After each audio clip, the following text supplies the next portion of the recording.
thank you for joining Live Conversations. This is a program from the stable of Maritime TV Africa that engages experts and stakeholders around the world in discussions on policies, developments, and events within the maritime blue economy in Africa. My name is Ezinne Azon, I'm your host, and together with me on this show to facilitate the French translation is our own very dear Ifoma Nwagbogu. Bonjour Ifoma, comment ça va? Bonjour Ezinne, ça va très bien, merci. Bonjour chers téléspectateurs et soyez les bienvenus à Live Conversations, votre émission hebdomadaire de l'écurie de Maritime TV Africa, qui engage des experts et des parties prenantes à travers le monde dans des débats sur les politiques, les développements, les événements au sein de l'économie bleue en Afrique. Avec notre hôte Ezinne Azona, je m'appelle Ifoma Nwagbogu. Merci. So before we go into today's discuss, please be informed that I'll be glad to receive your port's information and to broadcast it every week on the show, wherever your port is situated within Africa. Kindly send us your ship's information through an email with the information to maritimetvafrica@gmail.com. Avant de plonger dans le sujet du jour, sachez que ça sera un plaisir pour nous de recevoir et de diffuser de vos ports les informations sur les navires à accoster, où qu'ils soient en Afrique. Envoyez simplement un email à maritimetvafrica@gmail.com. Merci. All right, at this point, we'll be glad if you would take a second right now to repost or share this live broadcast. Do invite someone to join this very important conversation. Also, remember to follow us on all social media handles at Maritime TV Africa. We will also be glad to have your feedback and thoughts about the discourse. Drop your comments or ask your questions, and we will surely engage you. Nous serons également heureux si en ce moment, vous prenez un moment pour rediffuser ou cliquer sur votre bouton de partage afin d'inviter quelqu'un à joindre cette conversation très importante. N'oubliez pas non plus de nous suivre sur tous nos réseaux sociaux avec notre identifiant @Maritime TV Africa.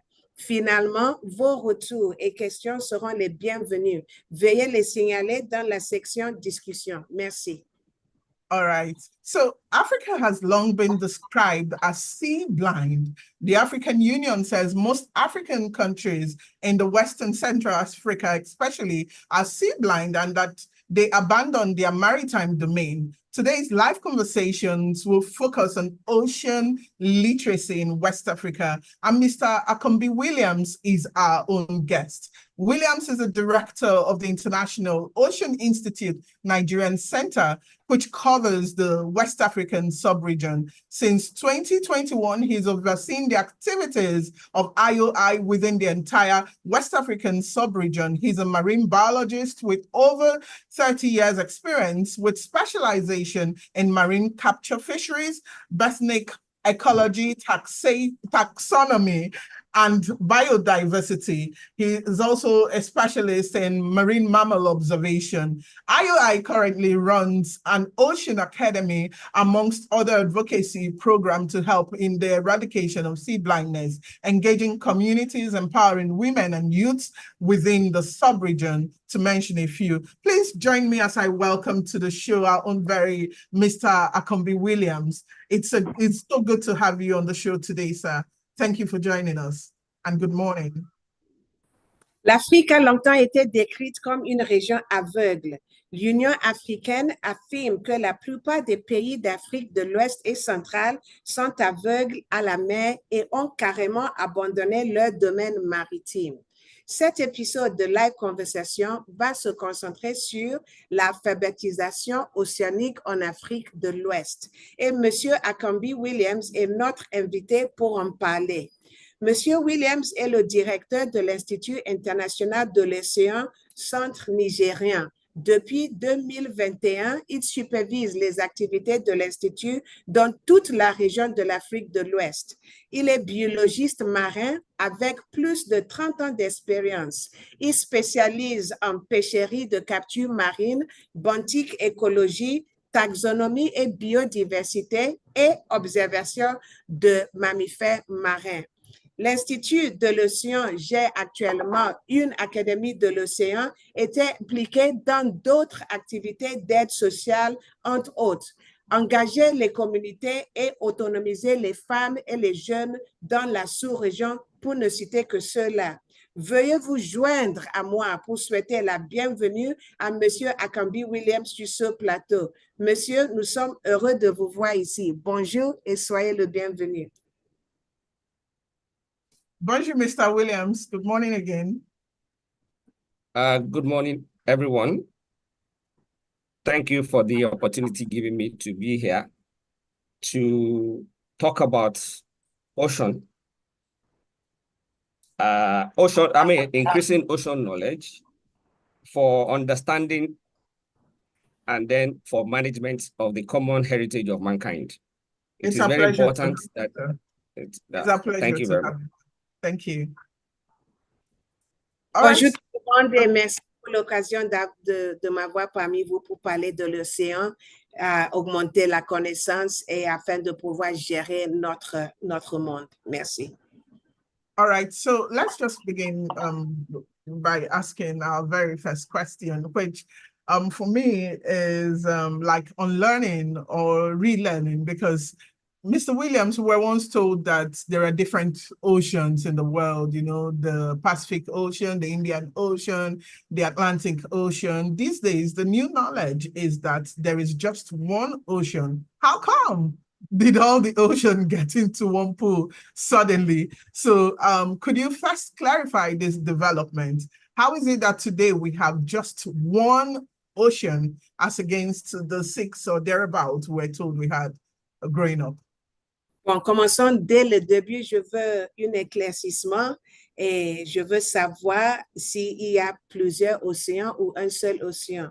Quand nous étions petits, nous avons été appris qu'il y avait plusieurs océans, le Pacifique, Atlantique, etc. Aujourd'hui, quand même, nous entendons dire qu'il n'existe qu'un seul océan. Comment se fait-il? Pourriez-vous d'abord clarifier ce point d'ombre, monsieur?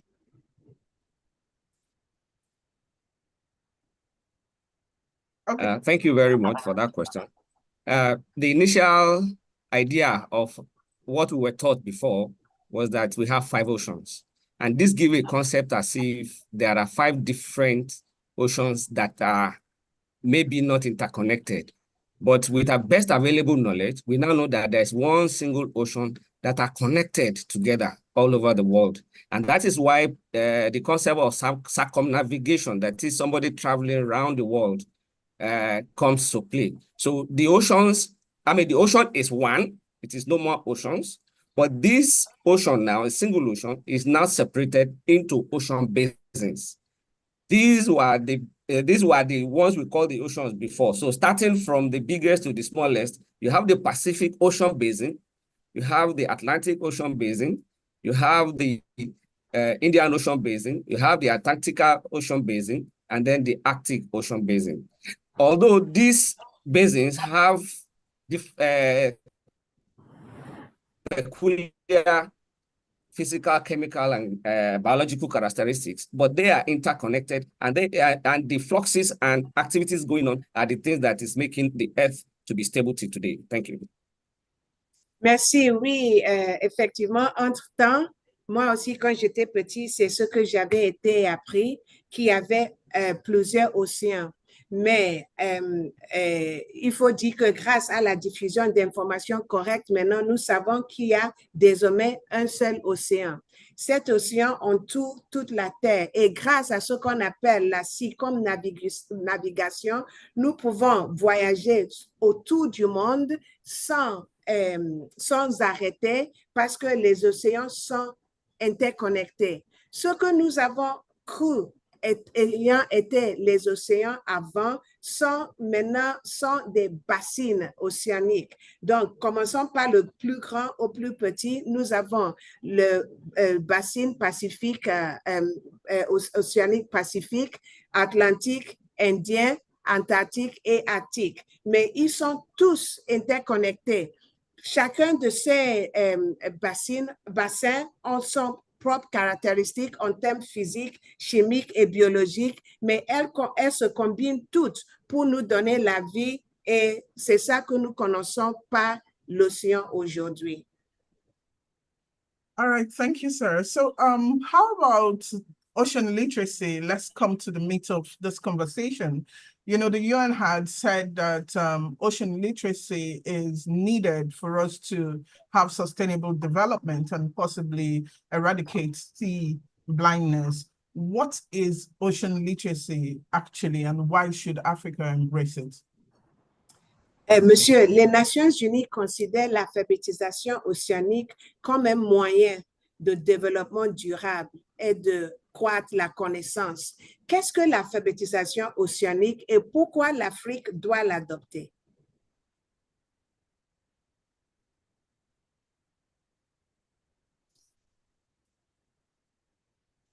Sorry for that. Actually, I think for the purpose of the diverse audience that we have from across all platforms, I will just define ocean literacy not in technical terms, but in a nutshell. It is about increasing the knowledge of our ocean on how we understand the ocean, its influence on us, and how we also influence it. That is in a nutshell. For us to be able to have a good idea, because the best knowledge you have about our ocean will help us in making informed decisions, both at individual, governmental, and international level in assessing and addressing matters that concerns the ocean. Bon, merci pour la question. Pour l'assistance diverse que nous avons, je ne veux pas répondre de façon très technique. Il suffit de dire que l'alphabétisation océanique en langage clair consiste à accroître les connaissances de la population sur notre océan. Si nous avons une connaissance sur l'océan, nous saurons comment agir envers l'océan afin que l'océan puisse envers de façon bien envers nous. C'est nos effets, c'est nos actions qui amènent ce qui se passe dans l'océan et c'est l'océan qui gère et dirige beaucoup de choses. Donc, si nous sommes au courant de ce qu'il faut faire, ça va permettre à faire du bien-être de l'océan et notre bien-être aussi. Mr. Williams, your work has carried you across African regions, you know, and you would agree that various African cultures and communities already have the mindsets when it comes to the ocean and our interactions with it. So what is the state of the region in terms of ocean literacy? Is sea blindness as much of a trouble as it's purported to be here? Monsieur Williams, on sait que vous avez eu des interactions avec diverses cultures africaines et plusieurs communautés. Que pouvez-vous dire de l'alphabétisation océanique dans la région? La cécité marine, est-ce qu'elle est aussi problématique qu'on le croit ici chez nous? Thank you very much. Actually, the phenomenon of ocean illiteracy is a global phenomenon. And that is why it has occurred even at the United Nations level that it's something that needs to be addressed. And unfortunately, ocean illiteracy in Africa is a bit worse off than the rest of the world, although some other part of the world too are at our level. And this may be as a result of our sociocultural and religious background. In addition to the formal level, I want to state there are two major sources of information. One is the formal education that we have. We go to school, they teach you the facts and figures, but we also have the sociocultural, that is our traditional beliefs, and then our religious beliefs. These are not actually helping the matter because you are taught that the ocean is the largest entity, is something to be adored. You can visit it. People are even encouraged to go to the beach. But some people, some other beliefs and religious inclination will tell you that if you go to sea, it is full of spirits, it is full of demons, it is full of monsters, it is full of so many things. And when you are in a state of fear, learning is a bit difficult. And that is one of the things that is affecting us because You can imagine somebody, we are to go to sea with some people.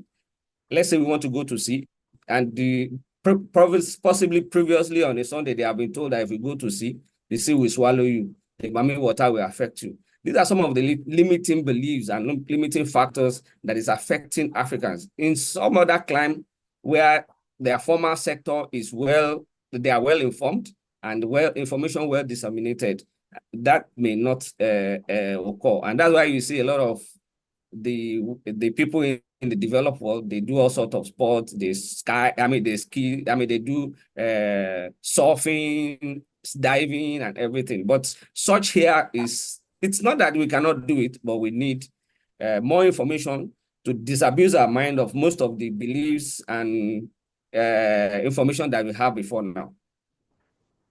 Oui, tout d'abord, avant d'aller plus loin, je dois dire que le phénomène de cécité marine est global. C'est un phénomène global. C'est pourquoi l'ONU a appelé une décennie d'alphabétisation océanique. Mais ici, chez nous, c'est vraiment un cas à revoir parce que nous avons deux façons formelles, je dois dire, en Afrique, deux sources principales de connaissances.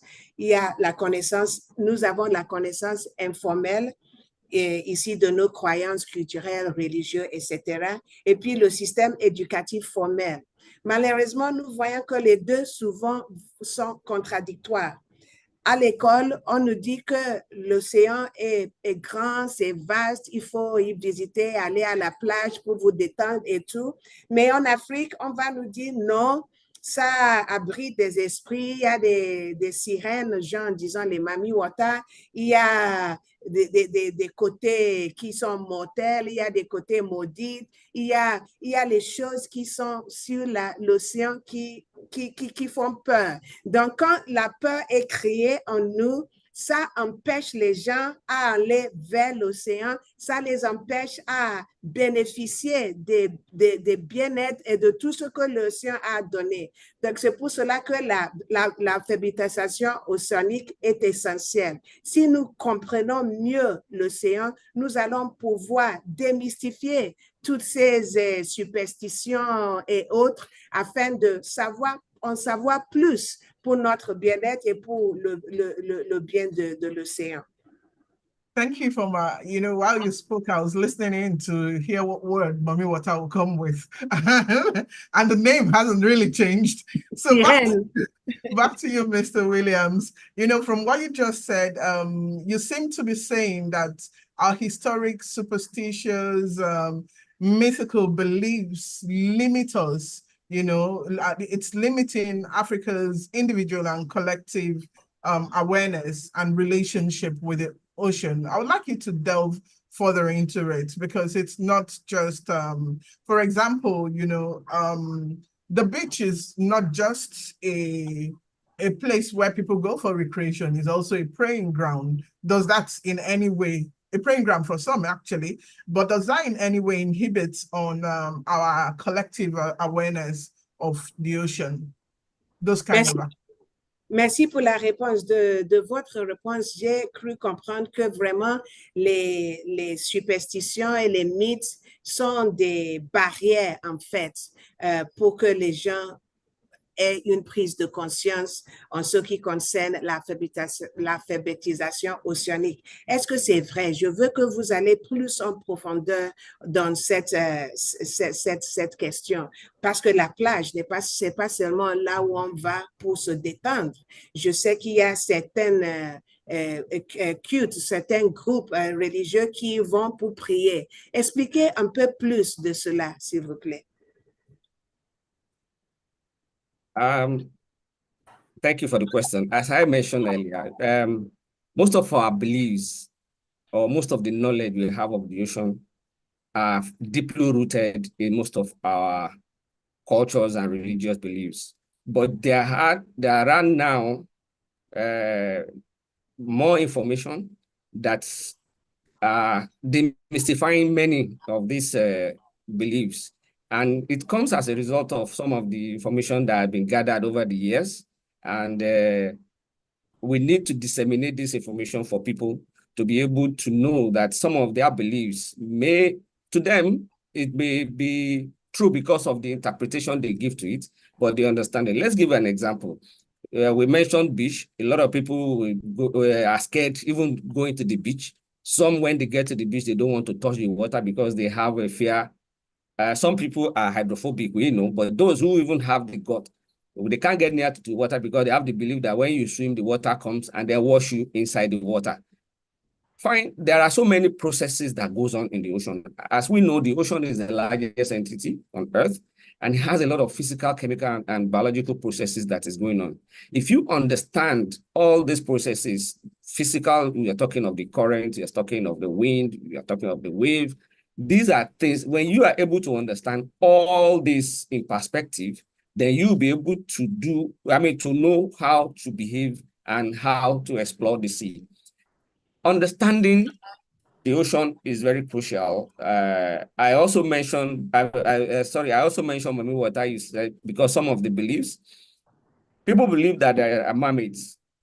And well, it's a belief, but is it a fact? Because there's a difference between belief and a fact. The fact is, a belief is what you hold in your heart. It may be true and may not be true.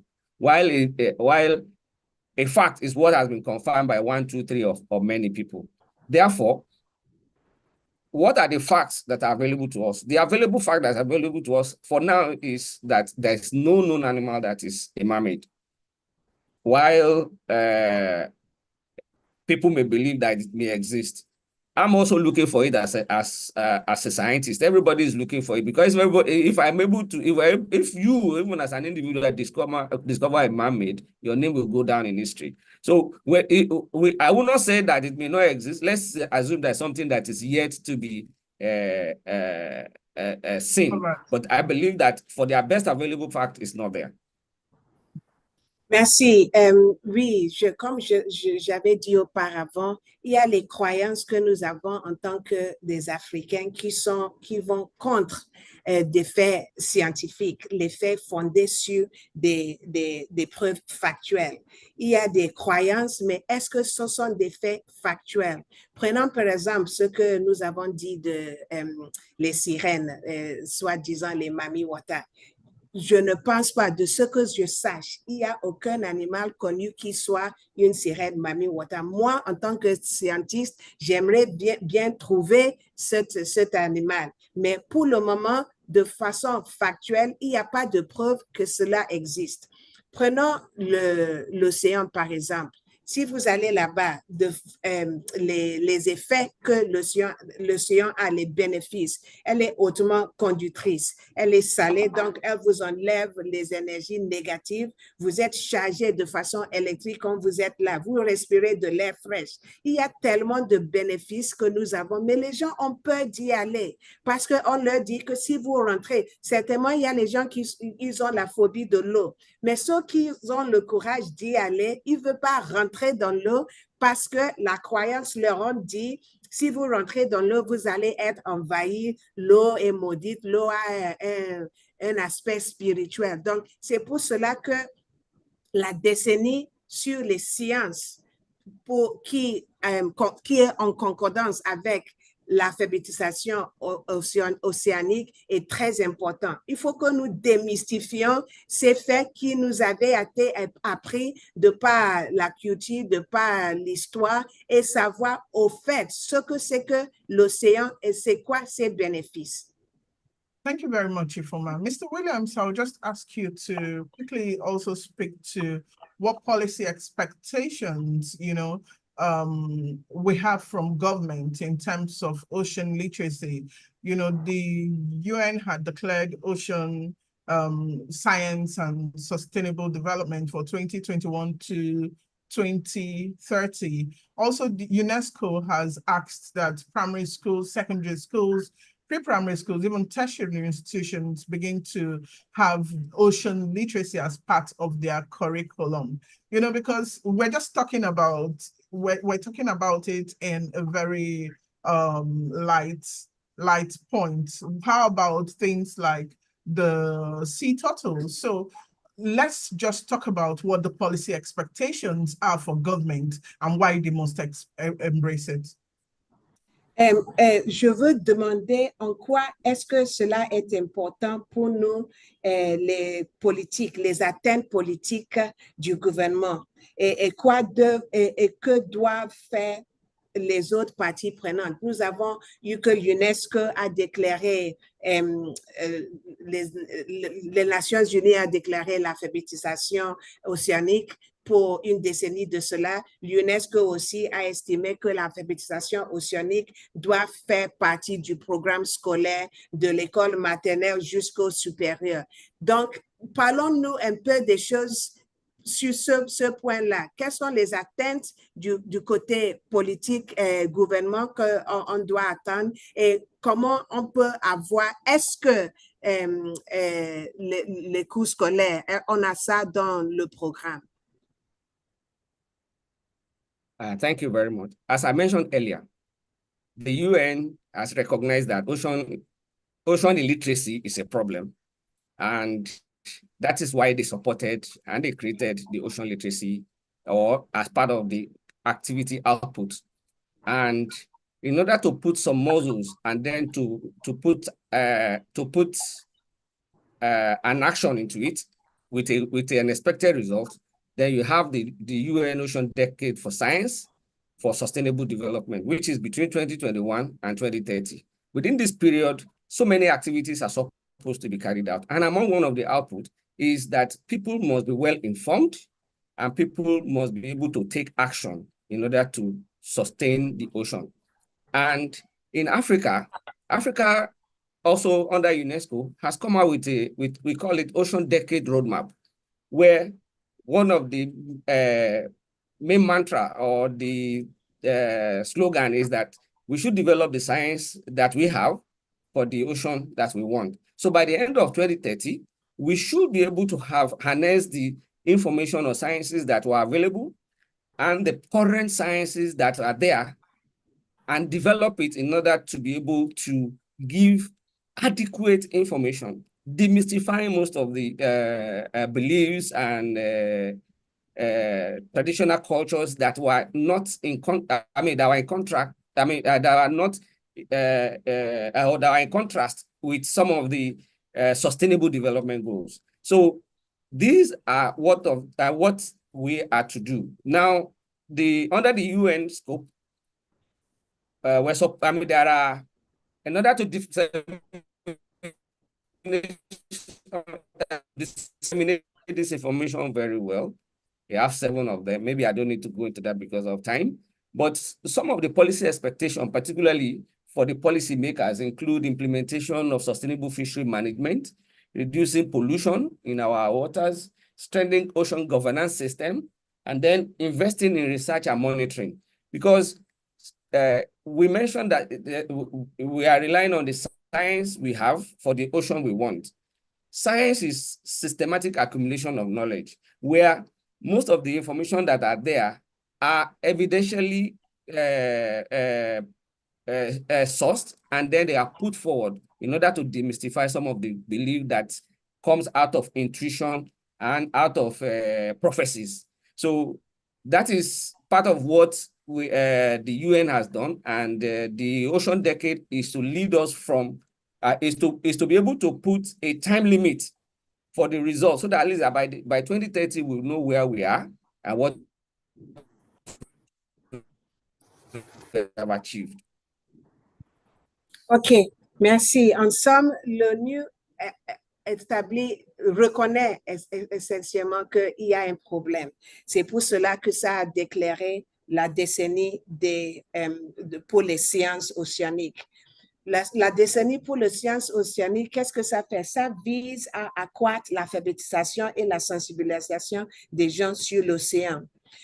L'ONU a sa vision à lui, mais en Afrique aussi, nous avons également conçu notre propre feuille de route pour la décennie pour les sciences océaniques, dont le slogan est « Utilisant la science dont nous disposons pour obtenir l'océan que nous voulons ». Il y a certaines atteintes que nous devrons espérer. Entre autres, réduire les polluants dans les mers, investir dans la recherche. Nous avons aussi, pour avoir un indice mesurable, l'ONU à la fin a créé la date, c'est une décennie qui doit se terminer dans l'année 2030. Cela va faire, c'est là où nous allons avoir le bilan pour voir effectivement si les objectifs ont été atteints à la fin, ensemble. Thank you very much, Mr. Williams. Thank you for my, well, I'm sure that we'll later have to have you again on the show where we narrow down the issues, you know, those 7 points that make for ocean literacy, we really would have to narrow down. But quickly, before we wrap up the show, could you just speak about International Ocean Institute? What are your programs? Who are you? You know, how did it come about? Let's just quickly do that in 1 minute. Our time is up already. Le temps est écoulé. Parlons-nous rapidement, s'il vous plaît, monsieur de l'Institut international de l'océan. De quoi s'agit-il et qui vous êtes et comment les gens peuvent y accéder? Quels sont vos programmes? Thank you very much. International Ocean Institute is an international NGO based in Malta, but with centers spread all over the world. But for Africa, which is our interest, we have 4 centers. We have the Nigeria Center that oversees activities of the West Africa sub-region. We have the South Africa, which oversees Southern Africa. You have the North, you have the IOI Egypt for the North and IOI Kenya for the East. We carry out activities on ocean governance system, ocean literacy, information dissemination, and we do this through public lectures, symposium, workshops, and enlightenment program. We also go deep into community engagement in order to get people involved about this ocean.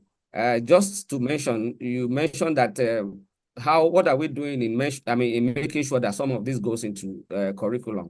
Most of the countries too have not really put ocean literacy in their program as a curriculum.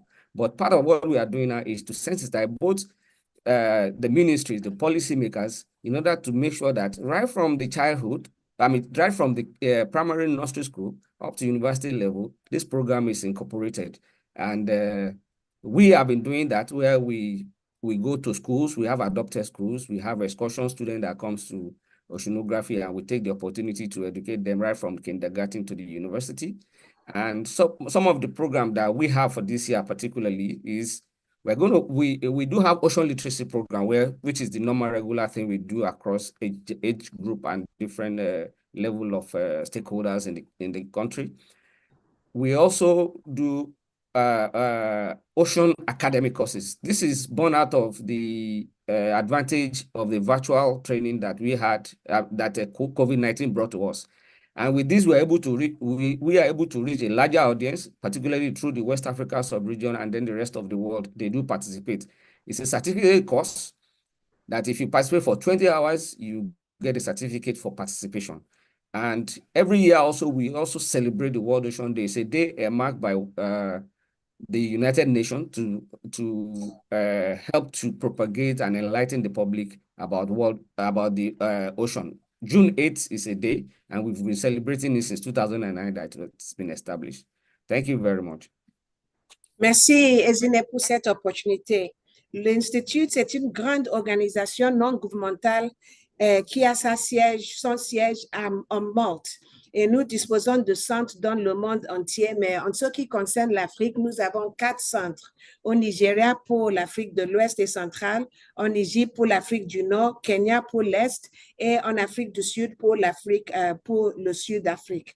Les principaux objectifs sont de propager et de diffuser des connaissances sur l'océan, ce qui concorde avec le programme de l'alphabétisation océanique. Vous m'avez demandé s'il y avait les programmes scolaires, si cette alphabétisation est rentrée dans les programmes scolaires des écoles. Ce n'est pas encore dans le programme, comme je vous ai dit, mais de notre part, nous faisons en sorte que nous disséminant les informations d'école primaire jusqu'au supérieur. Chaque année aussi, nous faisons ça à travers des programmes d'éducation publique, des campagnes, des ateliers, même dans les dialectes locaux. Nous invitons les élèves également à l'Institut. Des fois, nous allons vers eux. Chaque année, depuis 2021, grâce à la pandémie et ce que nous avons appris de faire les choses en ligne, nous organisons un cours en ligne de 20 heures. On appelle ça l'Académie de l'océan et en nous donnant un certificat de participation à la fin. Qu'est-ce que nous faisons aussi? Nous avons une activité, une journée. L'une de nos activités, c'est de célébrer la journée de l'océan mondial organisé par l'ONU et c'est le 8 juin. Nous avons fait ça depuis chaque année, depuis 2009, ce que cela a commencé. Donc, nous avons beaucoup d'initiatives, mais le temps ne permet pas de le citer. Thank you again, Ifoma. So thank you. It's been a pleasure having you on the show. But one last thing, for people who want to be a part of your Ocean Academy, how do they reach out to you? Merci d'être parmi nous, mais juste une dernière chose. Pour ceux qui veulent accéder à l'Académie de l'Océan, comment peuvent-ils accéder? Comment ils peuvent vous joindre? Thank you. ROI is domiciled in Nigerian Institute for Oceanography and Marine Research, and NEOMA has a website called, www.neoma.gov.ng. And this website, we have a page there where you can get my details and some of the core staff that are working there. All the contacts are there if you visit the NEOMA website. Thank you. Merci, Ezine. Nous avons notre bureau à l'Institut d'Océanographie. Nous avons ici un site www.neoma.gov.ng et il y a une page là-bas qui a toutes les informations. Vous pouvez y accéder. Merci. Thank you. Just for clarity, NIOMR is NIOMR, so www.niomr.gov.ng. So it's been a pleasure having you on the show. We've already overshot our time limit. So thank you for sharing of your wealth of knowledge with us. God bless you. Thank you very much. Thank you. All right. All right. Notre temps est écoulé. Merci, monsieur, d'avoir partagé avec nous votre riche expérience. Merci. All right, then, to all our viewers who have stayed this long with us, thank you for joining in on this episode of Life Conversations. We also appreciate Stack Marine Offshore for their continuous support. Until next Monday at 9 a.m. GMT, 9 a.m. GMT +1, when Life Conversation comes your way again. It's bye from all of us at Maritime TV Africa. I am Ezinne Azinani from Awagbogo, facilitated the French translation. Thank you very much. Chers téléspectateurs, nous vous remercions d'avoir suivi jusqu'à Thank you, everyone. Merci aussi à Stack Marine pour leur soutien habituel. À lundi prochain, 9h GMT +1. C'était Ezine Azuna avec toute l'équipe de Live Conversation. Au revoir. Over. Bye. Thank you, everyone. Thank you, Mr. Akanbi. Thank you.